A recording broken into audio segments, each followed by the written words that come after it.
In the beginning, there was nothing.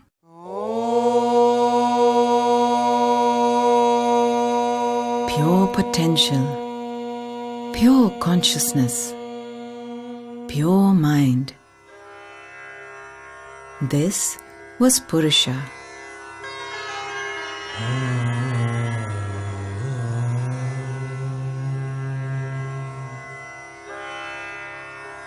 Then came Prakriti,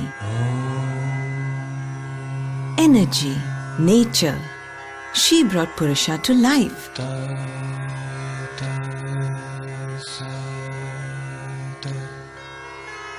The entire universe came into being, and the earth came into being, the first animals.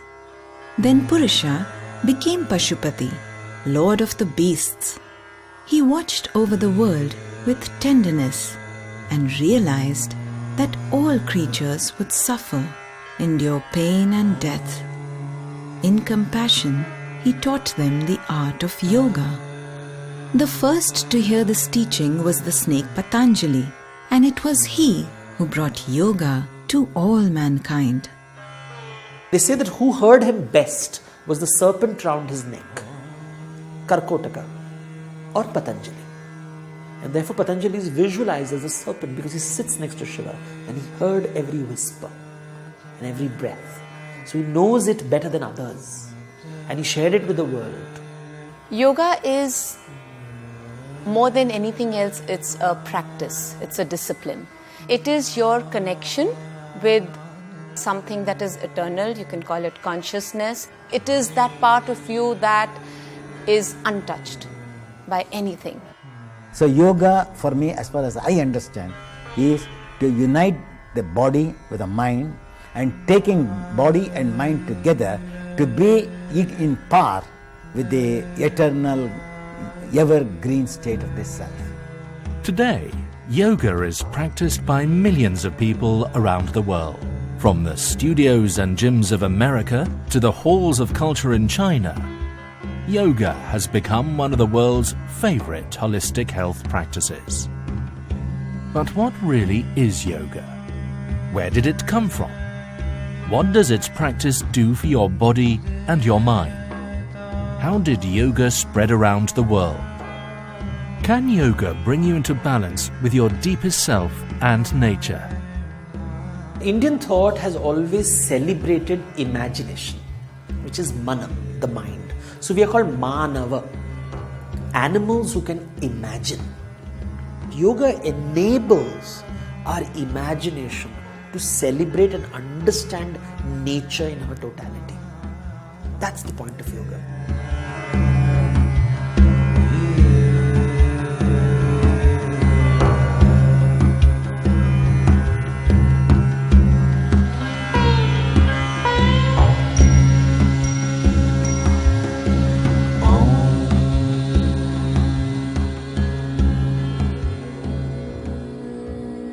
The human animal has always tried to control nature and tried to control his environment. Somewhere in India's long history, the control of nature turned inwards and became about the control of the body and the mind. This inner journey became what we know of as yoga. For billions of years, nature has been around and suddenly humans come about. And what makes humans special? We are capable of imagination. This imagination is Purusha. And Prakriti is nature. And this conversation between the two is the birth of creation. And so we are always in conflict with nature, which nature says you are just another animal, and I'm saying, no, I'm special. And so my fear starts crumpling my mind. I refuse to accept reality. And this is the birth of Aham. Me, I am important. Yoga is the opposite, unraveling of it. You start opening it. And when it completely opens up, when it reaches that state, it sees the world as it is, not the way I see it. The origins of yoga are shrouded in mystery and mythology. We find many clues in the practices of Himalayan shamans, as can still be seen in Tibet and Nepal today, where the Lord of the Beasts is still revered. A practice like yoga was known in the Indus Valley civilization around 2500 BC. You see these seals which show images of people doing, for example, Namaste. Now, did they use the word Namaste, or was this gesture popular even then? You have people sitting in a yogic, what is called a Bhadrasana, what is we now call the throne position. By the 5th century BC, yoga was becoming well known and begun to appear in Vedic scripture. The word yoga is a Sanskrit word. It comes from the root yuja, which basically means to bind, to align, to hold. So it's about falling in place at the right time, and everything works out for you, which is synthesis really. These techniques of mental control were becoming known to all religions and philosophies practiced at that time, including Buddhism and Jainism. By the 2nd century BC, yoga had evolved into an independent philosophy and practice, and was codified into a scripture known as the Yoga Sutras of Patanjali. Atha Yoganushāsanam Yogaha Chittavritti Nirodhaha Tada Drishtuhu Swarupe Avasthanam. Visualize thousands and thousands of sages talking about this. One of them happens to know Sanskrit. One of them happens to be literate and is eager to write it down. So Patanjali's Yoga Sutra is one document. It's not the whole wisdom. It's written as a sutra. Sutra means a seed, which has to be put into your mind and into plant, and it will transform into a plant. The purpose of yoga is to still the mind stuff and unite the basic human consciousness with its original state of complete consciousness, or Purusha. It then goes on to say that the human being is made up of 5 layers or koshas that act in unison. The 5 koshas are layers. Energy, prana, which is the life force energy, moves between all of them and always keeps them connected. You talk of the sheaths. The Taittiriya Upanishad has a fascinating theory. They talk of the 5 sheaths, the Panchakosha, the Annamaya Kosha, which is our physical body, the Pranamaya Kosha, which is our astral body, the Manomaya Kosha, which is our mental body, the Vijnanamaya Kosha, which is our higher overmind, and finally the Anandamaya Kosha, the blissful sheath. So we have to cross over the bridge on the physiological body, from the physical body to mental body. Then using the mental body, we have to understand, discriminate each and every part. Then naturally you find that each and every cell in the system has its own intelligence, has its own memory, so that the cells can take of the body for me to think of God, the higher level of spiritual life. To align the koshas together, Patanjali prescribed a system called Ashtanga, or the 8-limbed path. The first 5 parts are the discipline part of it, the doing part of it. The last 3 parts of the 8 are internal. They are the outcome of practicing the 5. So Yama and Niyama are the first 2. Yama refers to how you behave with internally, how you experience the world, how you conduct yourself. Niyama are rules. Niyam means a rule or a discipline of physically living, how you behave in conduct with yourself and with the world around you. Then you come to asana, which is your connection with your own physical body. Then you come with pranayama, and the whole purpose of asana is to prepare the body for pranayama, so that when you breathe, that prana can circulate completely, access different parts of your body. And then you come to pratyahara, which is restraint. Pratyahara actually means to withdraw the senses, but it doesn't mean detachment or to go into a mountain. It means to not identify unnecessarily, not be too attached to something, not be too detached from anything either. So balance, the best word is balance. And then you come to dharana, dhyana and samadhi, which are called the antarangas. They are the internal limbs of yoga, because If you practice the first 5 limbs, then they are the outcome. Your ability to focus, your ability to meditate on something, and your ability to access union with true self, with that consciousness, which is what samadhi is. So yoga is bringing the ashtanga together in order to bring the koshas together, in order to achieve samadhi. So yoga is both the practice and it is the goal. By the early part of the first millennium, yoga had become integrated into mainstream Buddhism, Jainism, and what later became known as Hinduism, with the writing of the Bhagavad Gita. The Gita describes 4 yogas that anyone could practice in life. There is the Jnana Yoga, which is the way of knowledge, the way of discriminative knowledge, of being able to see what is real and what is unreal. Another way is the Bhakti Yoga. Now, the Bhakti Yoga is the yoga of devotion. If the Jnana Yoga is the way of wisdom, the Bhakti Yoga is the way of devotion, the way of love. The third path of yoga is what might be called the Karma Yoga, the way of the hands, of action. But not any action. Action dedicated to the divine.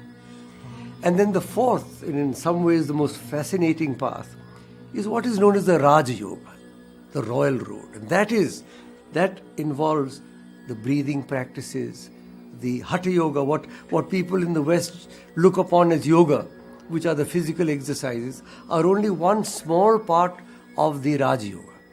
But I would say these are the 4 major paths. You can do 1 or 2 or 3 or 4. You can combine in whatever way you like. But you have to make a conscious effort if you want to grow spiritually. I don't think it happens automatically.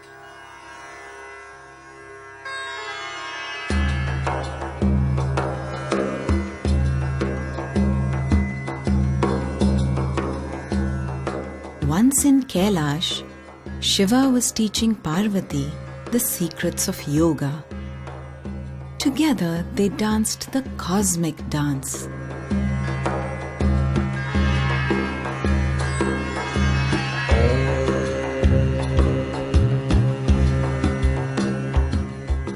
A fish who had swallowed a fisherman came upon them by chance and stopped to watch. As Shiva revealed the secrets of yoga to Parvati, the man inside the fish also listened carefully. When Shiva realized they were not alone, he was pleased and continued to teach the fish. He named the man Matsyendranath after the fish he was in. Shiva then sent him back to teach the world yoga. And this is how Hatha Yoga came into being. Now, why fish? Because fish is movement. It's not stillness. He comes to Kailash, which is stillness, and the fish, which is all about movement,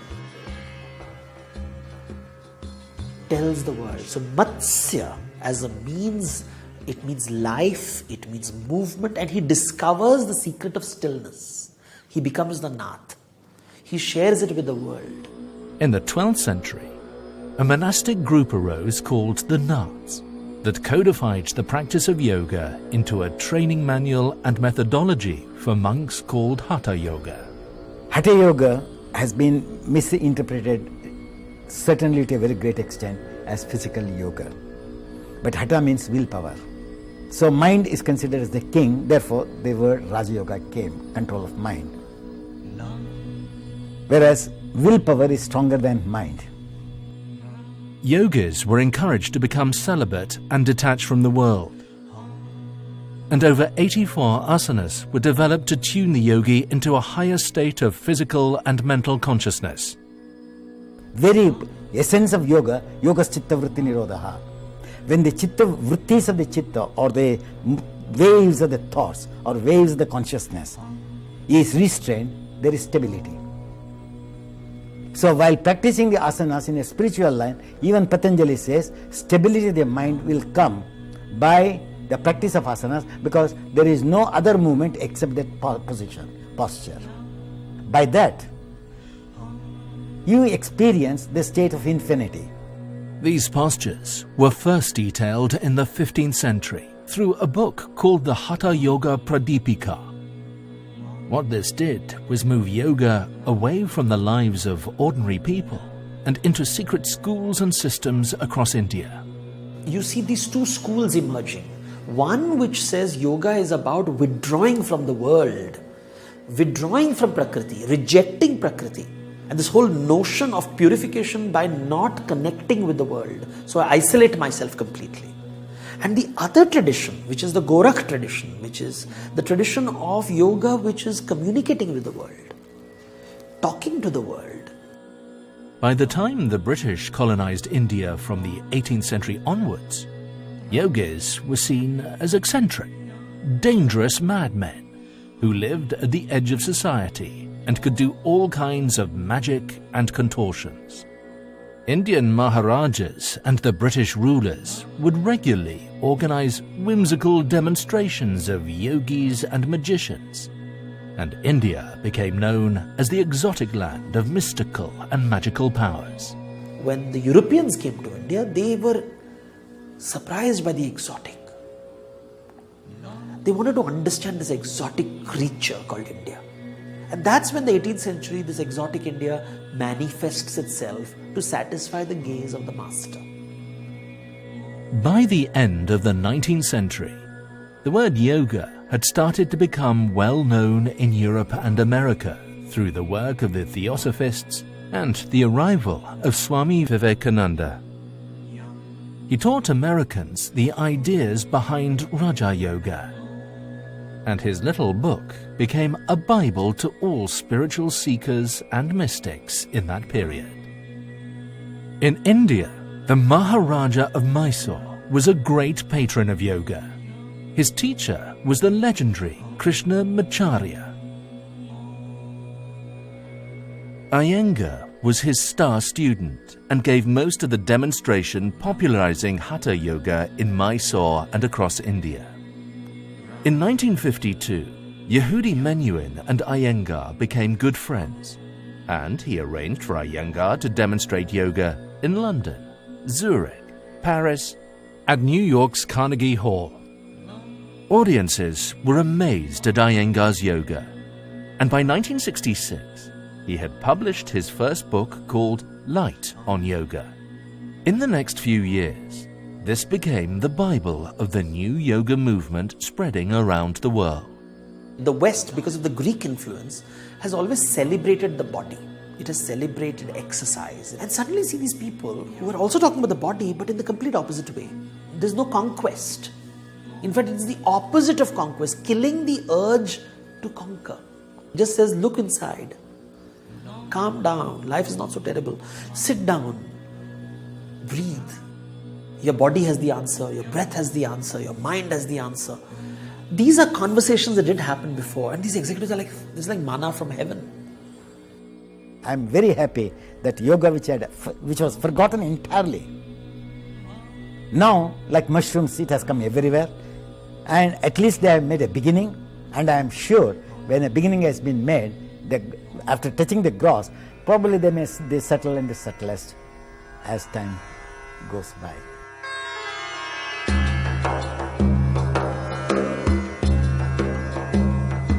Yoga has a profound effect on the human mind and body, and its healing powers have been known for over 2,000 years. It works not only on the joints, but also on the endocrine system, helping glands to function properly. The effects on the brain are also well documented. Today, scientists at India's NIMHANS are exploring the science of yoga and its effect on the brain.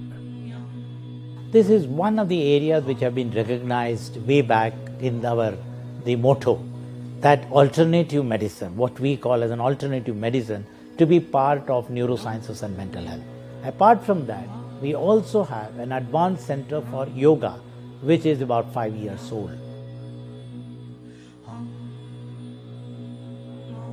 We have examined the yoga effects on the brain using MRI.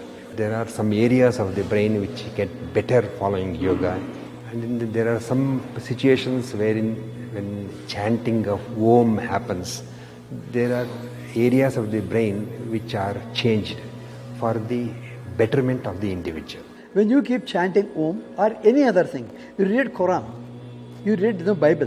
When you keep reading it loud, you start resonating in your ears. From the ears, the electrical activity comes down and then it starts ascending up.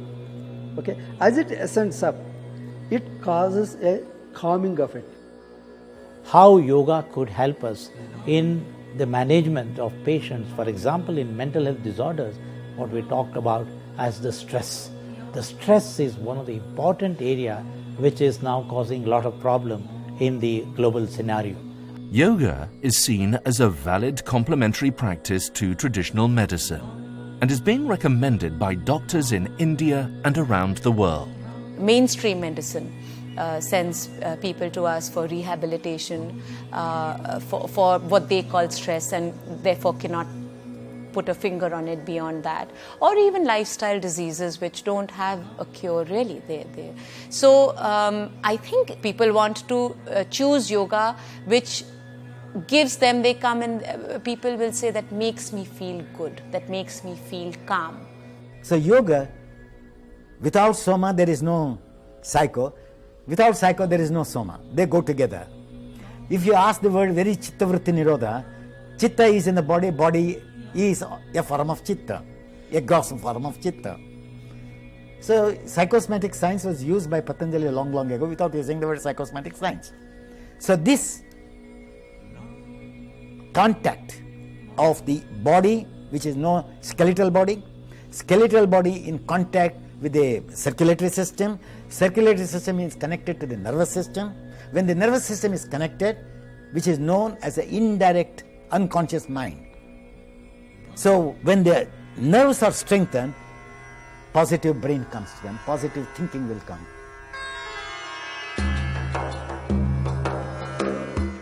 Today, over 20 million people practice yoga of some kind in America alone, and the phenomenon is spreading worldwide. In India, many advanced teaching and research institutions provide students and wellness seekers with access to some of the world's best teachers and practices in yoga.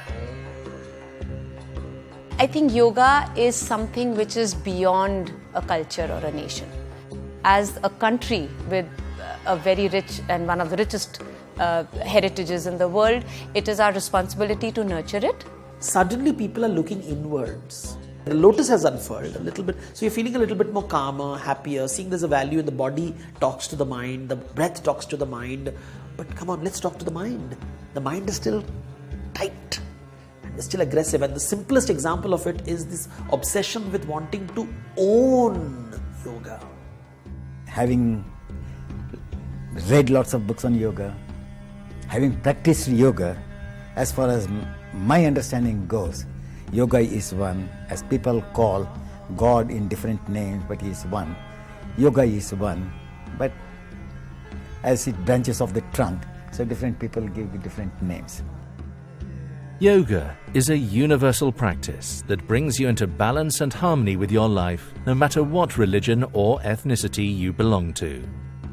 Awareness and attention, when they come together, there is no movement of intelligence, there is no movement of mind. So there is a state where my body, my mind, my breath finds no differences at all. I'm living, even now, though I'm talking to you, even my warmth of my toe, I can feel how much warm it is. At that time, what happens? There is no movement, there is no thought. It's completely a state of forgetfulness of body and mind, but to be one with the cosmic energy and the individual energy meeting together.